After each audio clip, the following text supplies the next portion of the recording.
गई थी। उसके बाद में ग्रीष्म ऋतु आ जाती है। उस ग्रीष्म ऋतु में बड़ी गर्मी हो रही थी, लेकिन वृंदावन ऐसा था कि वहां पर 12 महीना ठंडक रहती थी, क्योंकि बहुत बड़ा भारी जंगल था, हमेशा छाया बनी रहती थी। आज वो वृंदावन नहीं रह गया, सब वृक्ष वृक्ष सब सूख गए भगवान कृष्ण के जाने के बाद, लेकिन उससे पहले हरा भरा था पूरी तरह से वह। बच्चे लोग दिन भर जंगल में रहते थे, जहां पर बड़ी शीतलता थी। प्रलंब नाम का भी एक असुर आ गया था, जिसका वध बलदेव जी ने किया था। प्रलंबारी उनका नाम भी बढ़ गया था उस समय में बलदेव जी का। रात को एक दिन दावानल लगा था और एक दिन में भी। जबरदस्त जंगल था, कभी कभी दिन में भी आग लग जाती थी। भगवान कृष्ण ने उससे भी इनको बचाया था। दिन रात भगवान सजग है अपने भक्तों की रक्षा करने के लिए, यही तो भगवान को दिखाना था। दावानल चाहे दिन में लगे, दावानल चाहे रात में लगे, लेकिन भगवान की शरण में जो जाता है हर हमेशा उसकी रक्षा के लिए भगवान तैयार ही रहते हैं। संसार का जो शोक है यही तो दावानल है। भवाटवी के वर्णन में स्वयं जड़भद्र भरत जी ने इस रहस्य को बतलाया। शास्त्र में दावानल जहां पर लिखते हैं वहां समझना चाहिए जो संसार का शोक यही दावानल है। शोक मोह को छुड़ाने वाले भगवान हैं। भगवान श्री कृष्णचंद्र अर्जुन को यही तो उपदेश देते, अशोच्यानन्द शोचस्त्वाम। अरे जहां जिसके बारे में शोक नहीं करना चाहिए तुम क्यों शोक कर रहे हो। शोक से उबारने वाले भगवान श्री कृष्णचंद्र है।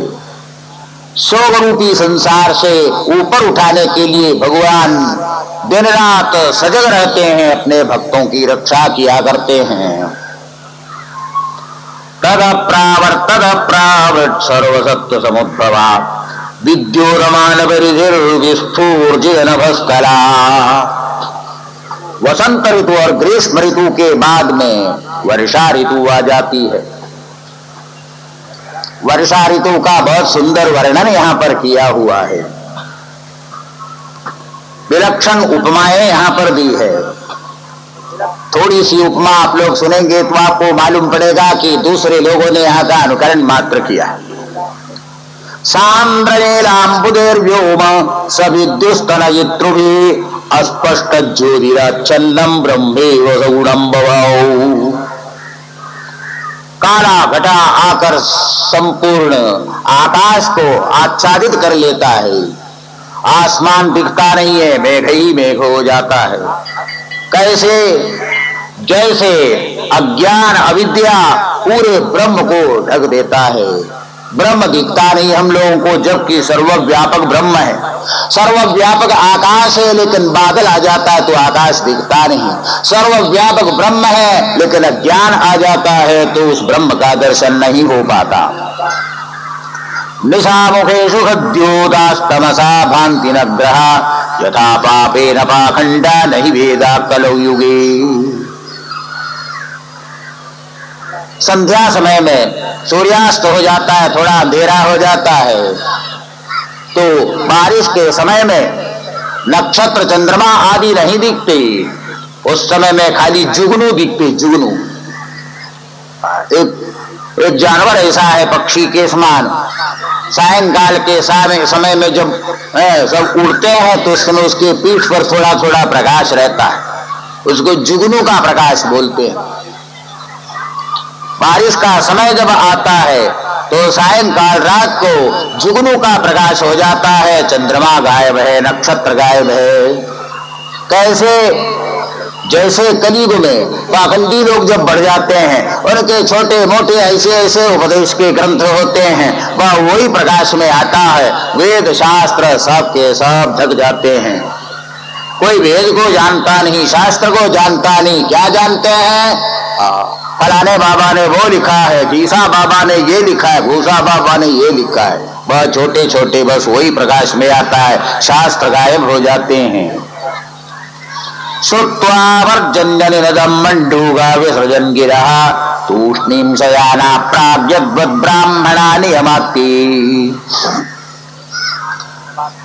जब बरसने लग जाता है पानी का मेंढक जो है ट्रे ट्रे आवाज करने लग जाते हैं। कैसी आवाज लगती है? जब ब्राह्मण के लड़के लोग उठने में आगे पीछे हो जाते हैं और उनका नियम जब बंधा रहता है कि इतना रोज जो है वेद का पाठ करना चाहिए, तो धड़ाधड़ जो पाठ करते हैं ना पंडित लोग, ऐसा लगेगा कि मेंढक बोलते हो। वेदों का पाठ अच्छी तरह से करना चाहिए, एक स्वर होना चाहिए सबका। ऐसा नहीं कोई किसी का आवाज कहीं किसी की आवाज हो तो मेंढक की आवाज हो जाती है। उपमा दिया यहाँ पर, आसन्नुत्पथवाहिन्य क्षुद्र नद्योनुशुष्यते पुंसो यथास्वतंत्रस्य देह द्रविण संपदा। बारिश जब होने लग जाती है तो छोटी छोटी जो कुनदी है, नाले हैं, वो नाले में ही बाढ़ आने लग जाती है। कैसे? जैसे जो दरिद्र लोग होते हैं, जिनके पास पैसा नहीं होता है, उनके पास जरा सा धन आ जाता है तो गर्व से उमड़ने लग जाते हैं और अपना अहंकार दिखाने लग जाते हैं। धन के आने पर जो अपना अहंकार दिखाता है वो तो नाले नदी के बराबर हुआ करते हैं। हरिदा हरिभिश्वस्पैरिंद्र गोपैश्वलोहिता उच्छिरीन्द्र कृतच्छाया नृणाम श्रीरिवभूरभू। बड़ा ही सुंदर यहाँ पर वर्षा ऋतु का इस प्रकार वर्णन किया साहित्य रीति से। गोस्वामी तुलसीदास जी ने रामचरितमानस में लगभग इन सब उपमाओं को ज्यों को त्यों रख दिया, कुछ अपनी ओर से भी लिख दिया है। वहां पर बहुत उपमा यहाँ पर है। वर्षा ऋतु का ये वर्णन हुआ। अब जरा शरद ऋतु का वर्णन भी सुन लीजिए। एवं निवसतोस्तस्मिन् रामकेशवयोर्व्रजे शरत् समभवद्व्यभ्रा स्वच्छाम्बवरुषानिरा शरदा नीरजोत्पत्त्या नीराणि प्रकृतिं ययु भ्रष्टानामिव चेतांसि पुनर्योग निषेवया। शरद ऋतु जहां आ गई, पहले पानी मटमैला जो हो गया था और धीरे धीरे स्वच्छ हो गया। कैसे? जैसे योगी लोग प्रथम योगाभ्यास करने लगते हैं, उनके मन में बड़े बड़े काम क्रोध आदि दोष आने लगते हैं और योगाभ्यास जब पूर्ण हो जाता है तो फिर वो स्वच्छ हो जाता है। व्योम्नोब्दम भूतसाफल्यम भुवपंकमपाम्बलम शरज्जहाराश्रमिणां कृष्णे भक्तिर्यथा शुभम सर्वस्वं जलदा दत्त्वा विरेज शुभ्रवर्चसः यथा तीर्थैषणा शांता मुनयो मुक्तगल्बिषाः। ऊपर जो बादल आए हुए थे पूरा जल बरसा करके वे सबके साथ चले गए। शरद ऋतु जहां आ गई, कैसे? जैसे संत लोग चातुर्मास में आकर रहते हैं और अपने अंदर जितने ही शीतलता प्रदान करने वाला तत्व ज्ञान उसको बरसा देते हैं और उसके बाद में वो चले जाते हैं। गिरयो मुमुजुस्तोयं कुचिन्न मुमुजु शिवाम यथा ज्ञानामृतं काले ज्ञानिनो ददति नवा। शरद ऋतु का भी इसी प्रकार वर्णन किया, लंबा वर्णन यहाँ करके बताया है। उसी शरद ऋतु का आगे वर्णन करते हुए कहते हैं, इत्थं शरद स्वच्छ जलम पद्माकर सुगंधिना निविशद्वायुना वातम सयोग सगो गोपाल गोच्युतः। शरद ऋतु इस प्रकार आई। वर्षा ऋतु में भगवान श्री कृष्णचंद्र और जितने दूसरे बालक आदि अपने अपने घर में बैठे रहते थे। जोरदार बारिश उस समय में हुआ करती थी। इतनी बारिश होती थी, हर जगह पानी पानी हो जाता था, अनावृष्टि कभी होती ही नहीं थी। शरद ऋतु जहां आई तो फिर गायों को चराने के लिए, बछड़ों को चराने के लिए सब जंगल में पहुंच गए। भगवान श्री कृष्णचंद्र जब जंगल में जा रहे थे उस समय का वर्णन प्रथम स्कंध में आपने सुना था। सुखदेव जी को समाधि से उठाने के लिए यही श्लोक पहले वेद व्यास जी ने अपने शिष्यों को बताया था।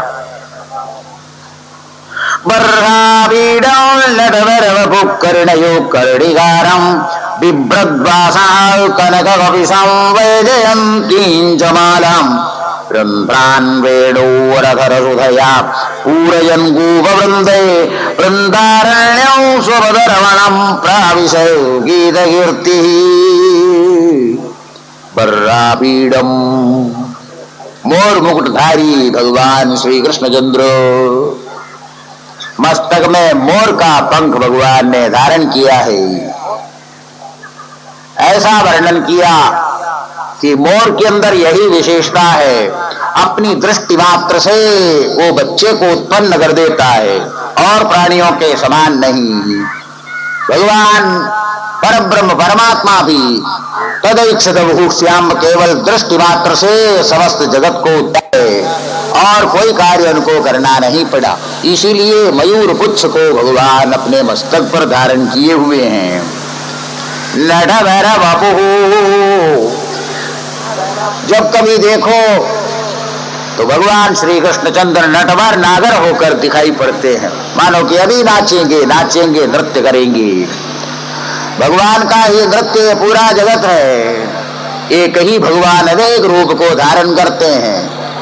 जैसे नाट्य करने वाला व्यक्ति कभी राम बना, कभी रावण बना, कभी कुछ बना, कभी कुछ बना, उसी प्रकार भगवान भी अनेक रूप रूपाय विष्णवे प्रभु विष्णवे नटवर वपु है वो तो। कर्णयो कर्णिगाराम, कर्णिगार नाम का पुष्प समझ लो या आभूषण कानों में पहने हुए हैं। बिभ्रद्वास कनकविशं वैजयन्तीं च मालां, पीतांबर पहने हुए भगवान श्री कृष्णचंद्र।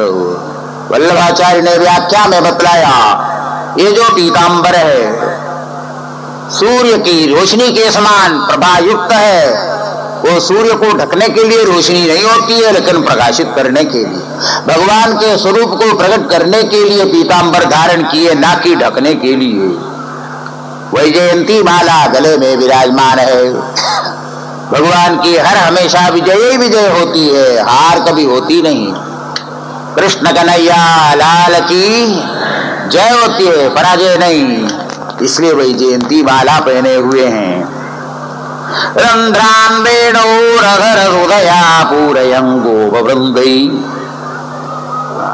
हाथ में बांसुरी लिए हुए हैं और उसके अंदर से विलक्षण ध्वनि निकल रही है। कौन सी ध्वनि निकलती है? ये जो आप आजकल बांसुरी सुनते वो स्वर नहीं, वहां विलक्षण स्वर बिल्लमंगलाचार्य ने वर्णन किया। लोगानुन्मदयन् सुधीर्मुखरयन् क्षोणीरुहान् हर्षयन् शैलान् विद्रवयन् मृगान् विवशयन् गोवृन्दमान्दोलयन् गोपान् सम्भ्रमयन् मुनीन् मुकुलयन् सप्तस्वरान् जम्पयन् ओंकारार्थमुदीरयन्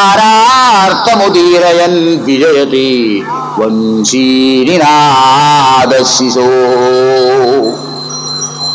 ओंकारार्थमुदीरयन्, बांसुरी जब बजाते थे भगवान श्री कृष्णचंद्र तो उसमें से ओम की ध्वनि निकल रही थी, ओंकार की ध्वनि, मधुर मधुर ध्वनि वहां से निकलती थी। जब लोग सुनते थे एकदम मधुन्मत्त जैसे हो जाते थे, जगत को वे भूल जाते थे। श्रुतियों का रहस्य उस वेणुनाद से निकलने लगता था।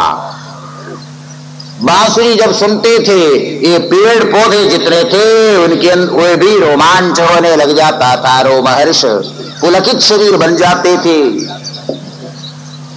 यद्यपि वो मनुष्य नहीं, लेकिन उनका शरीर पुलकित होने लगता था। शैलान विद्रवयन, यहाँ तक भगवान श्री कृष्णचंद्र जब बांसुरी बजाने लगते थे तो पत्थर पिघलने लगते थे। बांसुरी बजाते हुए भगवान जाते थे तो उनके चरणों की छाप पत्थरों पर पड़ जाती थी। आज भी बड़े बड़े पंडित विद्वान लोग कहीं कहीं बताते हैं, दिखाते हैं जहां पर भगवान के चरणों की छाप पड़ी हुई है गोवर्धन पर्वत की चट्टानों पर कहीं के, ऐसा भी अभी भी। क्योंकि बांसुरी बजाते समय पत्थर भी पिघलने लगता था। गोवृंदमान दोलयन, बांसुरी बजाते कोसों दूर पर जो गाय चरती थी दौड़ दौड़ करके वहां पहुंच जाती थी। गायों को बुलाना नहीं पड़ता था, हाँकना नहीं पड़ता था, सबके हृदय में हर्ष होने लगता था। गोपान संभ्रमयन, गोप बालक जितने थे वो सुन करके ऐसे पड़ जाते थे, सब भूल जाते थे सबको। मुनीन मुगुलयन, ऋषि मुनि जब बांसुरी का नाद सुनते तो उनको समाधि लग जाती थी, क्योंकि ओंकार का रहस्य ही वे सुनते थे। उस समय में समाधि उनको लग जाती थी। अकार को उकार में, उकार को मकार में, मकार को तुरीय में लीन कर लिया तो बस वहीं पर समाधि लगी। सप्तस्वरान् जृम्भयन् ओंकारार्थमुदीरयन् विजयदेवं श्रीनाद शिशो। यह है भगवान श्री कृष्ण चंद्र की बांसुरी और उस बांसुरी की आवाज और उस आवाज का अर्थ। वेणु गीत यहाँ पर शुरू हो रहा है। अक्षन्वदां फलमिदं नवरं विदामा सख्य पशूरनुविवेशयदोर्वयस्यै वक्त्रं व्रजेश हृदयोरनुवीर्णुजुष्टं यैर्वानिबीदमनुरक्तकटाक्षमोक्षम् चूरप्रबालवरहस्तवगोत्पलब्जमालानुवृत्तपरिधानविचित्रवेषौ मध्ये विरेजिदुरलं पशुपालगोष्ठ्यां भृङ्गे यथा नटवरौ क्वच गायमानौ। वेणु गीत प्रारंभ हो रहा है यहाँ पर। गोपिकाएं बांसुरी की आवाज जहां सुनती है पूरे विश्व को भी भूल जाती है, वही वही लाद कानों में गूंजने लग जाती है। गोप्यक्तिवादरयं कुशलं स्म वेणुर्दामोदराधर सुधामपि गोपिकानां पुंक्ति स्वयं यदवशिष्टरसं हृदिन्यो हृष्यत्वजुश्रुमोजुस्तरभो यथार्या। धन्य है बांसुरी, धन्य है गोपिकाएं कहती है परस्पर, पता नहीं इसने क्या ऐसा पुण्य किया जन्म जन्मांतर में। भगवान श्री कृष्णचंद्र एक क्षण के लिए भी अपने अगरोष्ठ से उसको हटाते नहीं, निरंतर अपने मुख पर ही रखते रहते हैं। अवश्य इसने महान पुण्य किया है। वृंदावनम सखि भुवो वितनोदीर्तिं यद्देवकी सुरपदम्बुजलब्धलक्ष्मी गोविंद वेणुमनुमत्तमयूर नृत्यं प्रेक्ष्याद्विषान्नय वरदान्य समस्ततत्त्वम्। अरे गोपियां सुनो सुनो, क्या मधुर मधुर आवाज आ रही है। वृंदावन तो सारे संसार के अंदर सर्वोत्तम हो गया। यह जो बांसुरी की आवाज है वो आवाज कभी खत्म होने वाली नहीं। कोई तपस्या करने वाला होगा उसको वही आवाज आज भी सुनाई पड़ती है। वृंदावन में जाकर जो तपश्चर्या करता है उसको बीच बीच में यही बांसुरी की आवाज सुनने को मिल जाती है और उसी में मस्त होकर समाधि मग्न में हो जाते हैं। सचमुच में वृंदावन को सर्वश्रेष्ठ बनाने वाली यही बांसुरी तो है। धन्यास्मूढ़मदयो विहरिण्येतायानन्दनन्दनो भात्तविचित्रवेशम् आकर्ण्य वेणुरनितं सह कृष्णसारा पूजां ददुर्विरचितां प्रणयावलोकै। गोपिकाएं कहती है देखो देखो ये हरिणियां हैं, धन्य है धन्य है। भगवान श्री कृष्णचंद्र जब बांसुरी बजाने लग जाते हैं उस समय में अपने कान खड़े कर लेते हैं और ऐसे सुनते हैं कि वह खड़े तो खड़े ही है, हिलते तक नहीं है। हम भी एक हरिणी बन जाती तो क्या ही अच्छा था। आज तो हम अपने घर के अंदर कमरे के अंदर पड़े हुए हैं, हमें प्रत्यक्ष दर्शन नहीं मिल रहा है, दिव्य दृष्टि मात्र से हम देख रही है। यदि हम हरिणी बन जाती तो भगवान श्री कृष्णचंद्र के पास खड़ी होकर के इस प्रकार सब कुछ सुन लेती। हे भगवान ऐसी कृपा करो, आगे हमको जन्म मिले तो वृंदावन में कोई हरिणी हमें बना देना। और तुम अवतार लेकर वहां पर आओ तो तुम्हारी आवाज को हम सुने इसी प्रकार। कृष्णं निरीक्ष्य वनितोत्सव रूपशीलं श्रुत्वा च तत्कुणित वेणु विचित्र गीतम् दिव्यो विमानगतय स्मरनुन्नसारा भ्रश्यत्प्रसूनगवरा मुमुहुर्विनिव्या। गोपिकाएं परस्पर बोलती, अरे देखो ऊपर की ओर तो देखो। बांसुरी की आवाज सुनते ही विमान में देवियां आ गई है और एकाग्रचित्त होकर सुन रही है। उनके केशों से फूल नीचे की ओर गिर रहे हैं, लेकिन वो तो मानो समाधि मग्न हो गई। हाय कितना महान पुण्य उन्होंने किया है। आसमान में बैठकर भगवान श्री कृष्णचंद्र की बांसुरी की आवाज वे सुन रही है। गावश्च कृष्णमुख निर्गत वेणुगीत पीयूष मुक्तभिदवर्णपुटै पिबन्त्या शाबास्नुतस्ननभय कमलस्मदस्थुर्गोविन्दमात्मनि दशाश्रुकला स्पृशन्त्यः। गोपियां कह रही है, देखो ये गायें कितनी अच्छी है, कितनी अच्छी है। भगवान श्री कृष्णचंद्र जो बांसुरी बजाने लग जाए उस समय में घास खाती है तो खाना बंद करती हैं और घास मुंह से गिरने लग जाती है, लेकिन इस प्रकार एकाग्र होकर श्रवण करती जा रही है। बछड़े दूध पीते, दूध पीना बंद कर लेते हैं, जैसे चित्र में लिखा हुआ हो इसी प्रकार सब खड़े रह जाते हैं। हम भी कोई गाय बन जाती तो क्या बात थी, अगर बछड़े ही बन जाते तो क्या बात थी, हम भी वृंदावन में पहुंच जाती और भगवान श्री कृष्णचंद्र की बांसुरी की आवाज बड़े आनंद से इसी प्रकार सुन लेती। प्रायोवदम्बविहगामुनयमुवनेस्मिन् कृष्णेक्षितं दरुदितं गलवेणुगीतम् आरुह्य ये द्रुमभुजान् रुचिरप्रवालान् शृण्वन्त्यमीलितदृशो विगतान्यवाचा।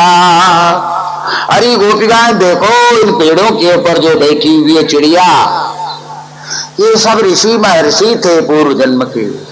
कितना इन्होंने पुण्य किया है। भगवान श्री कृष्णचंद्र बांसुरी बजावे और ओंकार की आवाज निकलने लग जाए तो ये सब जितने भी ऋषि महर्षि पक्षी बने हुए हैं एकदम अपने आंखें बंद करके श्रवण करने लग जाती है। अरे हम भी चिड़िया बन जाती तो क्या ही अच्छा, हम यहाँ से उड़ उड़ करके चली जाती, पेड़ के ऊपर जाके बैठ जाती और भगवान श्री कृष्णचंद्र की बांसुरी की आवाज हम बड़े प्रेम से सुन लेती, हम अपने जीवन को सफल बना लेती। हेमंते प्रथमे बांसि अंधव्रजकुमारिकाः चेयुर्भविष्यं भुञ्जात्यायन्यर्चन व्रतम्। शरद ऋतु के बाद हेमंत ऋतु आ गई। भगवान श्री कृष्णचंद्र की बांसुरी सुनकर और समस्त गोपिकाओं के मन में एक ही भाव पैदा हो गया कि हमें कृष्ण भगवान प्राप्त हो, भगवान कृष्ण प्राप्त हो। ठंडी का दिन आ गया था, हेमंत ऋतु। उन लोगों ने निश्चय किया यमुना जी में स्नान करके हम कात्यायनी अम्बा माता का पूजन करेंगे। माता बड़ी दयालु होती है, जो भी मन में अभिलाषा है उसको वे पूर्ण कर देती है। हर प्रकार की पूजा सामग्री लेकर यमुना जी में वे पहुंच जाती, बालू से अम्बा माता की मूर्ति बनाकर पूजा करने लग जाती। ठंडे पानी में स्नान कर इस प्रकार महीने भर पूजा करती रही। कात्यायनी महामाये योगिन्नधीश्वरी नंदगोपसुधं देवी पतिं मे गुरुते नमः इति मंत्रं जपन्त्यस्ता पूजां चक्रुः कुमारिका एवं मासं व्रतं चेरुः कुमार्यः कृष्णचेतसा। मंत्र बोलती हुई ये इस प्रकार पूजा कर रही थी। बड़ा ही यह सिद्ध मंत्र है। इस सिद्ध मंत्र को बोलने पर कोई भी कन्या इसका जप करे उसका बड़ा ही सुंदर अच्छा फल बतलाया हुआ है। अम्बा माता की पूजा इस मंत्र के द्वारा उन लोगों ने किया। 1 महीने तक बराबर पूजन किया। मास जब पूरा हो गया, अंतिम दिवस था, सब ने सोचा कि आज गंगा जी में खूब तैरेंगे, खूब स्नान कर लेंगे। नद्यां गदादिदागत्य तीरे निक्षिप्य पूर्ववत् वासांसि कृष्णं गायन्त्यो विजगुस्सलिले मुदा। भगवान कृष्ण ने देखा 1 महीने से ये तपश्चर्या कर रही है, आज इनकी तपश्चर्या को सफल बना देना चाहिए। वस्त्र उतारकर ऊपर रख दिया था और वे स्नान कर रही थी, एक दूसरे के ऊपर पानी उलेच रही थी। ख्याल नहीं था, इसी बीच में चुपके से कन्हैया आ गया, जितने भी कपड़े ऊपर रखे थे झड़प से ले लिया, कदम्ब वृक्ष के ऊपर चढ़ गए और डालियों पर सब साड़ियों को कपड़ों को लगा दिया और फिर बड़े जोर से ठहाका मार के हंसने लगे। आवाज सुन करके गोपिकाओं की दृष्टि ऊपर गई, देखा तो मानो कि वहां पर कोई दुकान लगी हो, कपड़ों की दुकान, साड़ियों की दुकान। अरे ये कहां से ये दुकान लग गई यहाँ पर कदम्ब वृक्ष के ऊपर। किनारे देखा तो उनका एक भी कपड़ा वहां नहीं था और इधर कन्हैया ठहाका मार के हंस रहे हैं। तब उनको समझ में आ गया ये हमारे साथ इस प्रकार मजाक कर रहे हैं। मानयंभो कृतास्तंतो नंदगो वसुदं प्रियं जानीमो गब्रजश्लाघ्यं देहि वासांसि देविता। कपड़े पूरे के पूरे वहां पर चले गए हैं। कहने लगी, अरे कन्हैया ऐसी अनीति मत करो, हमको बहुत ठंडी लग रही है, कपड़े हमको हमारे दे दो। भगवान कृष्ण ने कहा, अभी क्यों ठंडी लगी, इतनी देर क्यों नहीं लगी ठंडी? भला 1 घंटे से नहा रही है और ठंडी नहीं लगी, बस कपड़े ऊपर देख लिया अब ठंडी लग गई तुमको। गोपिकाओं ने कहा, अरे हमको मेरे कपड़े तो दे दो। श्याम सुंदर देदास्य करवा मदबोधितम देहि वासांसि धर्मज्ञ नोचेद राज्ञी ब्रुवामहि। तो हमारे कपड़े दे दे और नहीं तो राजा के पास जाके हम शिकायत करेंगे, ये कन्हैया ऐसा ऐसा करता है, अनीति करता है। भगवान कृष्ण ने कहा, तो जाके अब शिकायत करके आओ, उसके बाद हम कपड़े देंगे। अब कपड़े तो है नहीं, जाएंगे कैसे वहां पर? और बोल भी दिया उन लोगों ने, हम जाके नंद राय को शिकायत करेंगे।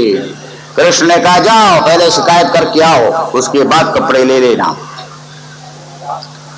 भवत्यो यदि वेदास्यो मयोक्तं वा करिष्यथो अत्रागत्य स्वदासांसि प्रतिच्छन्दो शुचिस्मिताः।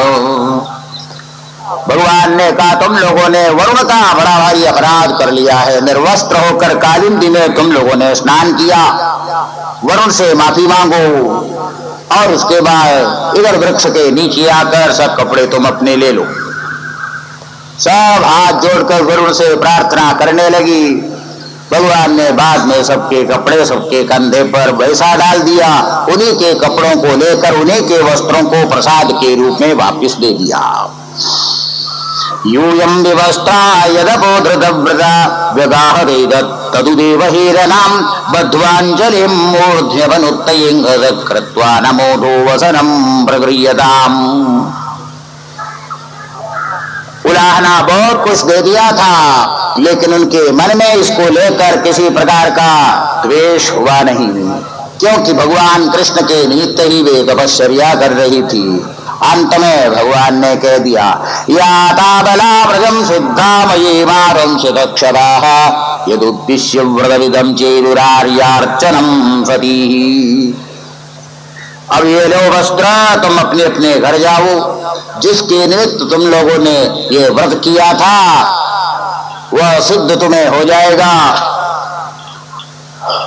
अगले रात्र में शरद ऋतु में तुम्हारी इच्छाएं पूर्ण हो जाएगी, क्योंकि उस समय में रास लीला होगी, वहां पर सब कृतकृत्य हो जाएगी। इस प्रकार कहकर भगवान श्री कृष्णचंद्र ने उन सबको वहां से विदा किया। राम राम महावीर कृष्ण दुष्टा निर्बण ऐसा वै बात देक्षुन्नस्तच्छान्तिं कर्तुमर्हत। उसके बाद में फिर से ग्रीष्म ऋतु दूसरी बार जब आई, बड़ी गर्मी पड़ रही थी, जंगल में बहुत दूर वे जा चुके थे। बालकों ने कहना शुरू किया, अरे कन्हैया, हे राम बलदेव जी, बड़ी भूख लगी, प्यास लगी, हमको पानी चाहिए, भोजन चाहिए। भगवान कृष्ण ने कहा, मुझे भी तो प्यास लगी है, भूख लगी, कहां से हम भोजन लाएं? जमुना जी बहुत दूर है यहाँ से। कहीं ना कहीं से तो खोज के निकालो। रोने लग गए सब बालक, बड़ी प्यास लगी। भगवान कृष्ण ने देखा, यहां से देखो वो जो धुआं निकल रहा है, धुआं बड़ा भारी यज्ञ हो रहा है, ब्राह्मण लोग आहुति दे रहे हैं, वहां जाके तुम बोलो कि हमारे भगवान आए हुए हैं, उनके लिए भोजन भेजो। तो ब्राह्मण लोग दे देंगे, भोजन पानी सब दे देंगे, जाओ। बच्चे लोग वहां गए, ब्राह्मणों से कहा, यज्ञ करने वाले, हे ब्राह्मणों आप महान है, भगवान आए हुए हैं और भूखे हैं, प्यासे हैं, उनके लिए भोजन दो, पानी दो। ब्राह्मण जो है कर्मकांडी थे, पक्के कर्मकांडी, जो भी मीमांसक है, भगवान को कोई महत्व नहीं देते। मीमांसा शास्त्र के अंदर भगवान है कि नहीं है, यहां तक शंका कर डाला है। ब्राह्मणों ने कहा, आजकल के ग्वाले सब भगवान बने फिरते, भग जाओ यहां से, मार मार करके भगाएंगे नहीं तो तुमको, भागो यहां से। मार का नाम सुनते बच्चे लोग घबरा गए और भाग करके आए। और भगवान कृष्ण से कहा, वो तो बड़े नाराज हो रहे हैं, हमारे ऊपर बहुत नाराज हो गए, डंडे से मारते हम लोगों को। भगवान कृष्ण ने कहा, कोई बात नहीं, ऐसे ही होता है, यज्ञ पत्नियों की शाला में जाओ, पत्नी शाला में, इन ब्राह्मणों की वहां पत्नियां हैं, उनसे जाकर बोलो तो जरूर भोजन देंगे। बालकों ने कहा, ये ब्राह्मण लोग डंडा लेके आ रहे थे और वो तो हमको मारने के लिए झाड़ू लेके आ जाएंगी, तब क्या हो जाएगा? कहा, नहीं नहीं ऐसा नहीं होगा, तुम लोग जाओ। फिर बालक पहुंच गए पत्नीशाला में, वहां जाकर यज्ञ पत्नियों से कहा, भगवान आए हुए हैं, बड़े भूखे हैं और प्यासे हैं, अब भोजन चाहिए और कुछ पानी चाहिए। प्रथम ही हम आपको सुना चुके हैं, एक फल वाली आई थी और भगवान कृष्ण को हाथ में फल दे दिया था और उसी का परिणाम ये हुआ था कि टोकरी में जितने फल थे सब रत्न हो गए थे। उस फल विक्रयणी ने आकर इन यज्ञपत्नियों को कहा था, साक्षात भगवान पूर्ण पुरुषोत्तम है। तब से इनके मन में जबरदस्त अभिलाषा हो रही थी कि कब हम भगवान का दर्शन करें, दर्शन करें, दर्शन करें।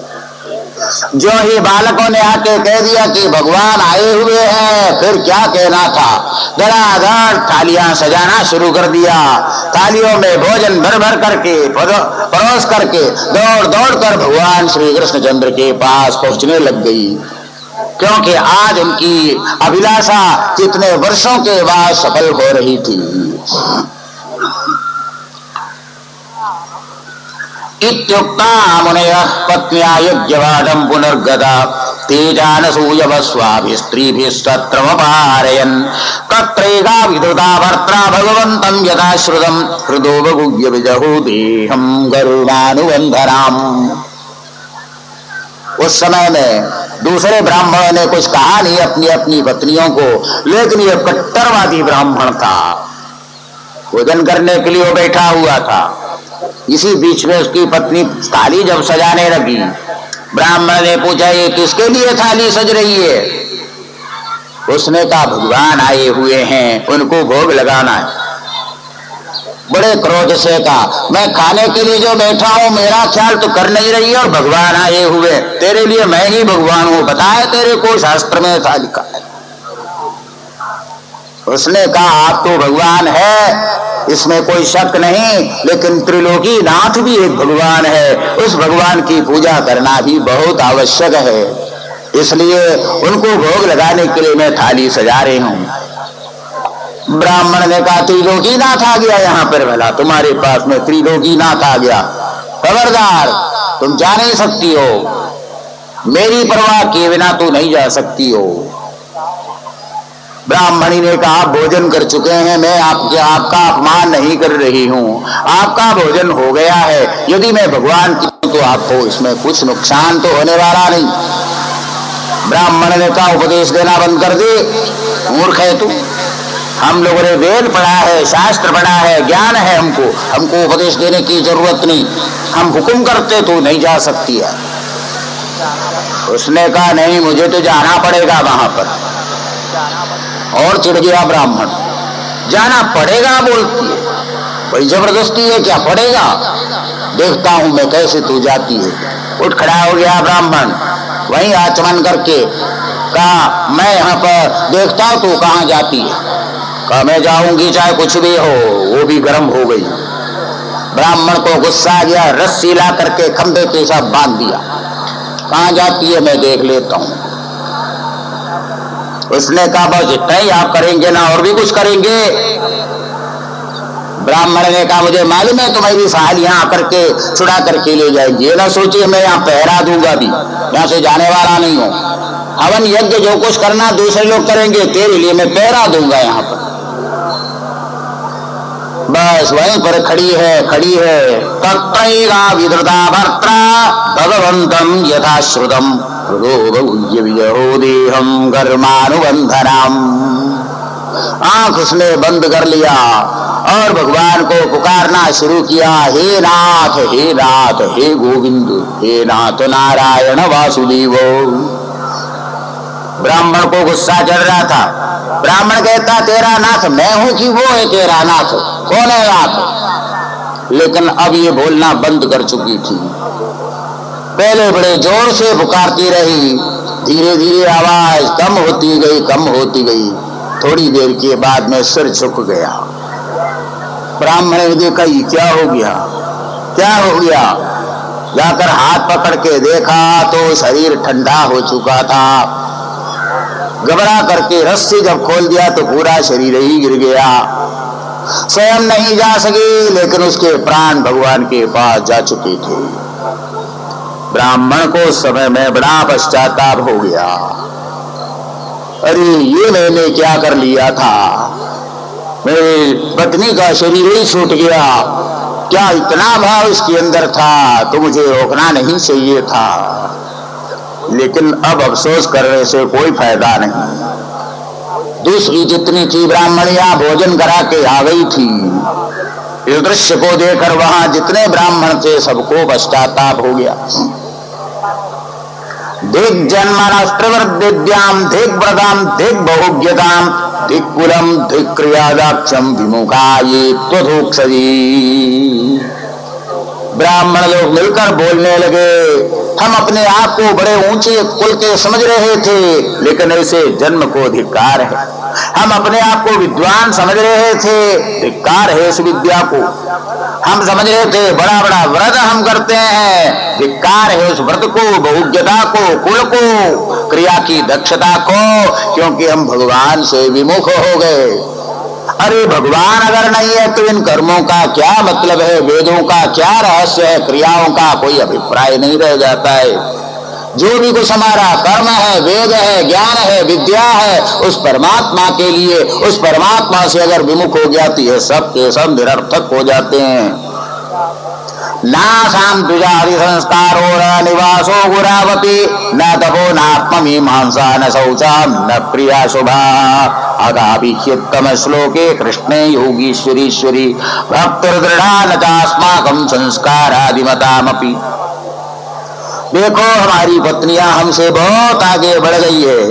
यद्यपि इनका कोई ऐसा संस्कार नहीं है, ना तप है, ना गुरुकुल में वास है, ना कोई यज्ञ आजादी है, लेकिन भगवान के चरणों में दृढ़ जो भक्ति हो गई, उस भक्ति ने सब न्यूनताओं को पूर्ण कर दिया। हम तो कोरे के कोरे ही रह गए।